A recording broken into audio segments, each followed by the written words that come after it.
Afternoon, everybody. I'm Alan Somerville.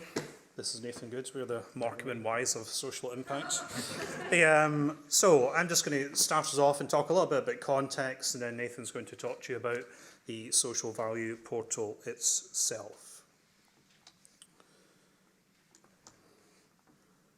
Okay, so what is social value? It means different things to different people. It's not a new term. It's been around for a number of years, and in fact has been legislated for in public procurement over the years. However, I think it's safe to say that for a lot of people now, social value is about using capital for good and using capital to change society for good. And I think the pace of change in the public perception of what value is has really increased exponentially over the last few years, as we all saw in London last year. I came from a session earlier this morning, in fact, with some real estate investors and developers talking about environmental and social governance, and that conversation inevitably got round to social value, as it always does.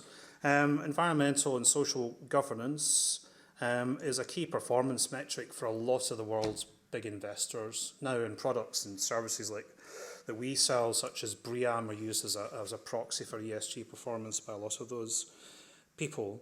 I'm led to believe that in the UK alone there's about £125 million a week just now capital inflows into ESG designated funds, so it's becoming a much bigger and bigger sector.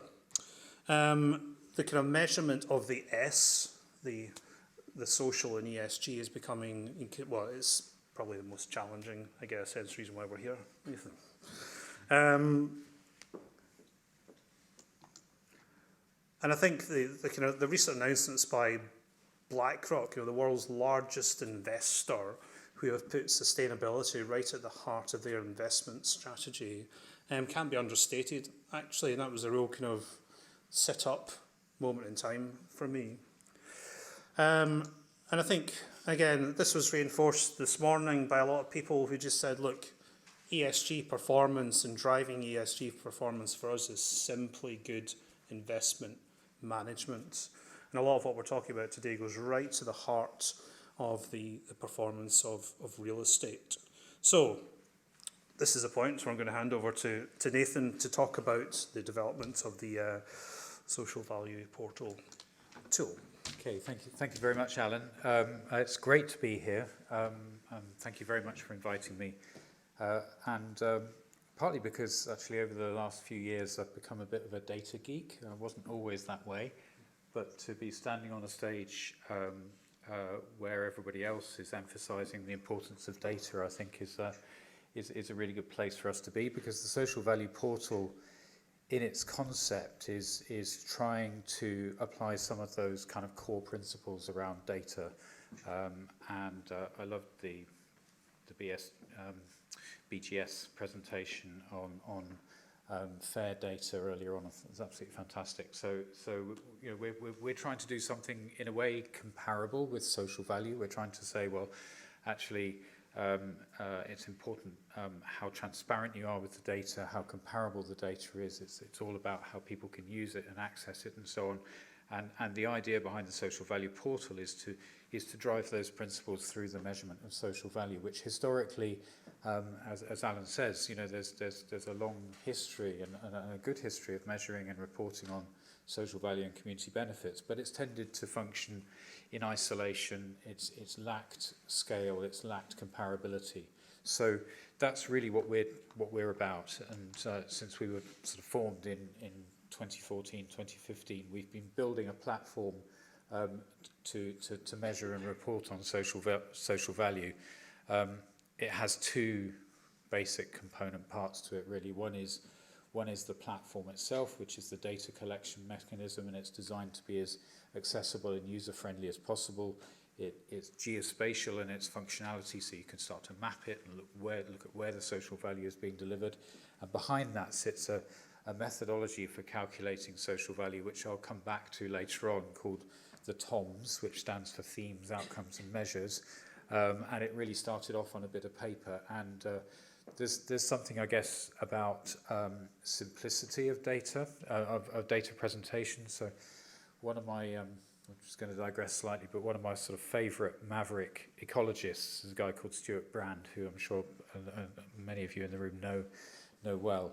And he once said that we are, as a civilization, we're model rich and data poor. And he said that about 10 or 15 years ago. But I think it's still true today. We spend a lot of time trying to develop models and develop ways of analysing things and trying to get other people to take on our ideas about those models. And we forget that what's really important is the data. It's the information that comes through that. And if you start to show that, then the model itself will evolve and develop. So the idea behind the TOMS is to try and create a framework that is porous enough, is flexible enough to allow data to feed in and to influence and develop the measurement framework itself. So that sits behind the portal, and as we progress, as we move forward, we're sort of building it up and developing it. The latest iteration of the TOMS was released at the end of January of the 2020 TOMS. One of the key changes in that measurement framework is an increase in the number of environmental measures that are included within the TOMS framework. So there's social value and environmental impact through the lens for local authorities, who are lots of our clients are local authorities, through the lens of the climate emergency as it's being framed. Those two things start to come together, and we've flashed up the Sustainable Development Goals. Alan did that earlier on. The Sustainable Development Goals, in my mind, are kind of like a social value measurement framework for the world, essentially. So it's bringing all of that together. We've grown very rapidly in the last 2 or 3 years, and yes, some of that is down to our own efforts, but actually an awful lot of that is down to the way in which thinking has developed on social value, the way these issues and have become more pressing concerns. I would say 2019 for us was a transformational year when the idea of social value really went mainstream in a big way. And we find ourselves working with local authorities, beginning to work with central government. Central government is consulting on social value and how to implement that in its departments, and also working with private sector customers as well, some of whom work with those local authorities, so responding to that demand. Others, as in the investors that Alan talked about, are doing it because it helps them deal with the S in the ESG. And there's a coming together, I think, of common interest in something here, and what we're trying to do, I guess, is bridge that and provide something that allows you to kind of translate public sector vision and aspirations into private sector outcomes. So, how do we measure it? As I said before, we developed this thing called the TOMS. Everybody goes, what's the TOMS? But we're starting to talk about the TOMS as a way of doing it. Themes, outcomes and measures. Very simple conceptually. You start off with a high-level set of themes, environmental, societal, local economic benefits. You think about what good looks like for you if you're an organisation looking at this, or a place, or a city. And then you think about actually how can we get all of our stakeholders, so our supply chain, our partners, everybody else, to kind of put their shoulder to the wheel and make this all happen. So those are the measures. And what the framework does, and what we do, is we try and find objective evidence to support the valuation of those measures, so that we can turn all of this into a social value. Now that social value doesn't, in any meaningful sense, I don't think, reflect the true social value of what's necessary, what's being delivered at that point. What it does do, I guess in a similar way to a set of accounts doesn't reflect the true position of a company. It tells you a story, and it allows you to make comparisons between comparable companies, and also on a year-to-year basis. So it starts to become a language with which you can talk about social value. And obviously the more of this stuff that we do, the more data that we collect, and the more we refine those measures, the more sophisticated that language becomes. We've started the exercise, or we've completed the exercise actually, of mapping our TOMS framework against the Sustainable Development Goals, which we see very much as being the kind of umbrella concept that both public and private sector organisations across the globe are now driving towards. So we've actually been through the exercise of saying, to what extent does a measure within our TOMS framework actually deliver against a particular sustainable development goal by looking at the underlying targets and indicators that sit with those. The other key thing I think about the TOMS is that we felt that the sort of consultation and engagement were the way in which to give this credence and credibility. So there's a transparency point. You can actually see the workings if you want to see the workings, but also we went through an 18-month process which culminated in the launch of the first set of national TOMS at the end of 2018 to get people genuinely to contribute to, and when we went into a lot of detail, we had lots of meetings about specific measures. There's a lot of stuff that was left on the cutting room floor because this was designed to be a starter pack, if you like, for measures. But that consultation process involved large numbers of public and private sector organisations. So there's a buy-in, there was a movement, if you like, that we were creating around the TOMS.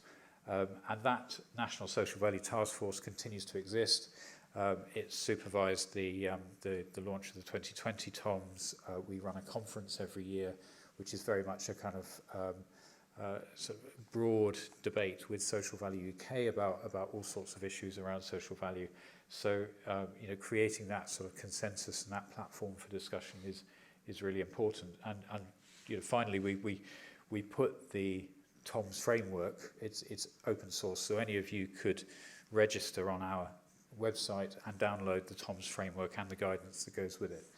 And you could go away and use it and never come back and talk to Social Value Portal again, which is absolutely right and proper that you should be able to do that. So that sort of open source side of it, I guess, is part of that fair data idea as well. So that's sort of what it looks like, but I'll skip over that one. It's intended to create a level playing field and begin to allow benchmarking. We're just getting into this. Is an early, very much an evolving space. So I've been looking at some of our projects and some of the projects of our customers to see if we can say some things that are meaningful about social value. And there are some things that we can start to say, but I would say it's at a very early stage of the process. But there's no reason why we shouldn't be able to benchmark on social value in the same way that you benchmark in environmental data. So these are some of the measures that have come in to the 2020 TOMS on the environmental side. So some of the outcomes, if you look at the outcomes, we've got something like improved skills for a low carbon transition. So a lot of local authorities are thinking about that shift of opportunity to, if we're moving into a net zero carbon world, how does that happen? How do you create the opportunities? How do you create the social value around that zero carbon transition? Because I think there are sort of two pathways for decarbonisation. One of them is inclusive and the other one isn't. If you take transportation, for example, putting lots of electric charging points in city centres might be great for a certain proportion of the population, but it doesn't necessarily address inclusivity. I think I'm running out of time. Is that correct, Alan? So air pollution. So it's about sort of understanding that sort of maybe that localization of environmental impacts and saying how do we connect that up to a broader environmental agenda so that we have a system-led approach to social, economic and environmental issues. And as I say, creating those feedback loops that allow us to do the service. So we were talking about occupier surveys earlier on, for example, where we have customers who own business parks or retail units, and we help them to measure the social value that's created during the occupation of those units. But we also put surveys onto our platform to allow the occupiers to feed their experience in, and trying to kind of line up what starts off as a hypothesis for social value measurement and then over time becomes more evidence-based. So I think that's probably me. So I'll hand back to Alan. Okay. Thanks, Nathan. So I suppose what we've seen is that public opinion and capital markets, occupier expectations and consumers are really driving, I think, exponential change in our perceptions of value. This is driving greater demand for disclosure and transparency of performance. And I think, as everybody I've seen has said, data is the kind of golden thread that runs through all of this. But I think also robust standards and assurance and tools are the methodologies that we can use to prove that performance and measure that impact. I think collectively, we feel that social value is going to be a significant part of the future, especially of the future of ESG. I guess the challenge for us at BRE is to make sure that our kind of tools and services, have that kind of interoperability with everything else that's happening in the ESG world as well. But that's for the next discussion. Yeah. So thank you very much. Okay. Thank you.